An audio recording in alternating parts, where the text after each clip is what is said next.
Hello everyone, I'm Brad and this is Mandy, and I just wanted to pass along to you some information on modesty for our Israel trips. This is one of those that I get a lot of questions about.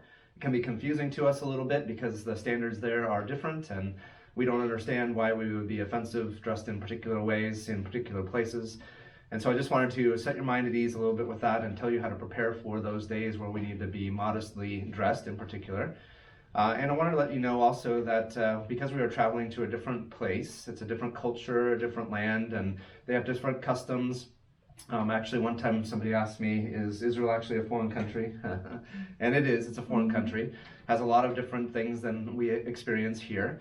And we're going to be running into people from all over the world who are also tourists in that place. And so we're going to see a lot of things that are unfamiliar to us, different kinds of Christians, different kinds of Jews, different kinds of Muslims as well. And so it's going to be a little bit confusing, but that's part of the joy of actually going on a trip like this, is we get to experience other parts of the world and see things that are different from how they are here. So one of the things that we do want to do is make sure that we are not offensive in places that we go to. And generally, this is only applicable to some religious sites in particular. There are some churches, especially Catholic churches, that we will visit and maybe just poke our heads into for a little while. Some others that we're going to spend a considerable amount of time in. And they have particular standards for how people dress when they come into those places.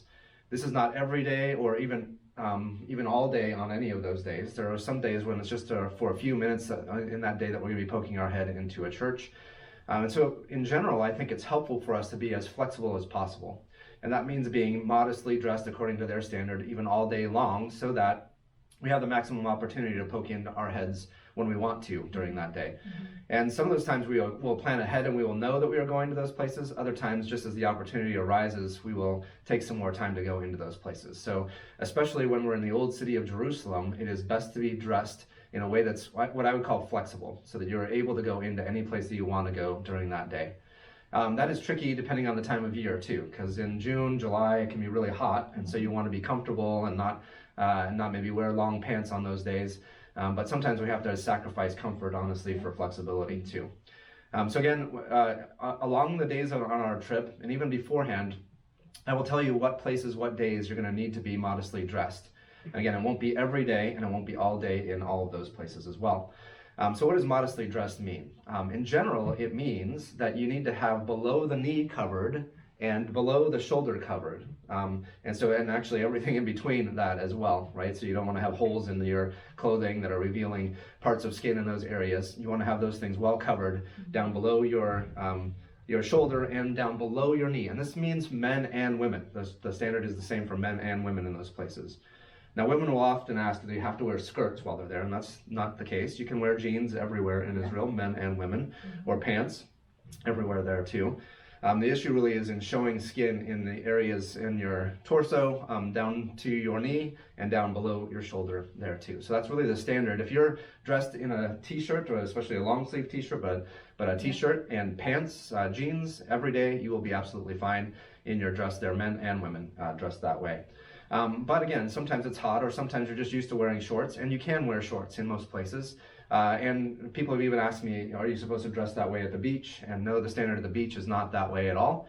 And actually in most of the cities, you'll find that being dressed that way isn't necessary in most places. But it is necessary in the religious sites that we go to, especially the churches. Now, we're not there primarily to see churches, but again, we will poke our heads into them and spend some extensive time in a few of those along the way. So I want you to be just aware of that. And Andy will tell you a little bit about the expectation for women too, and how she normally dresses when we're there. Yeah, so like Brad said, you're just talking about clothes that are going to go, pants that are going to be long enough to cover your knees, and shirts that will cover your shoulders. For me, that means every day I wear a t-shirt and capri pants. It's just easiest for me. I don't like to have to think about what's on the itinerary for that day. So if I'm dressed, in capri pants and t-shirts, then I will be able to go into any place that we may want to go into. If you are more comfortable wearing shorts, if you like sleeveless shirts, then I highly recommend that you always have on your person a cardigan, like a sweater to put over your shirt, and a skirt that you could pull on over your shorts. because you don't want to be held up, you don't want to be left out, you don't want to possibly keep the entire group from being able to see a place because you're not dressed appropriately. And you also don't want to, cause undue embarrassment to yourself either for that reason. So I always just pack t-shirts and capri pants. They're so easy to find. I shop at thrift stores. I shop at Costco. I buy a lot of capri pants from Costco. For myself, if it's going to be warm, if it's summer months, I wear dry fit t-shirts so that they dry easily and can be rinsed out in the sink at night and easily dry by the next day. So that's generally what I would recommend. There are some of those places too that if you don't dress modestly, they will give you a way to cover up. So they may give you a shawl, or I'll show you a picture of some guys at the Temple Mount who wore shorts that day, may have been down to their knee, and they were given a very long skirt to cover that up, very long fashionable skirt. So I'll put a picture of that up and show you what that looks like and then what they had to do for that. So up on top of the Temple Mount, when we go up there, you're definitely going to want to be dressed modestly there. And at the Western Wall, when we're there, that same kind of thing. But then largely it's the religious sites like churches too. So yeah, and just remember, below your knees, not to your knees, not like halfway covering your knees. It has to be below your knees. And so that's oftentimes difficult to find with shorts. Just one other thing I want to tell you is that the standard is somewhat flexible and somewhat subjective, and so you'll notice that there are people who are not dressed modestly as I've just described it in these places, and they're not given an issue about it, and that's okay. I know people often say to me, but you told me I had to dress like this, and I just want to tell you that how we can go and be the most flexible and not encounter any problems along the way and not give any offense. But again, it's a subjective kind of standard, and you'll see that it's not always enforced the same ways in every places, or maybe at all. In some of those places, there'll be signs on a door saying no shorts allowed, but then you'll see people inside with shorts on. So don't expect that it's always going to be understandable or always going to be strictly enforced the same way. I'm just trying to tell you how to be the most flexible for our trips. Yeah, and something to remember is that we're guests in their country. They can set the rules.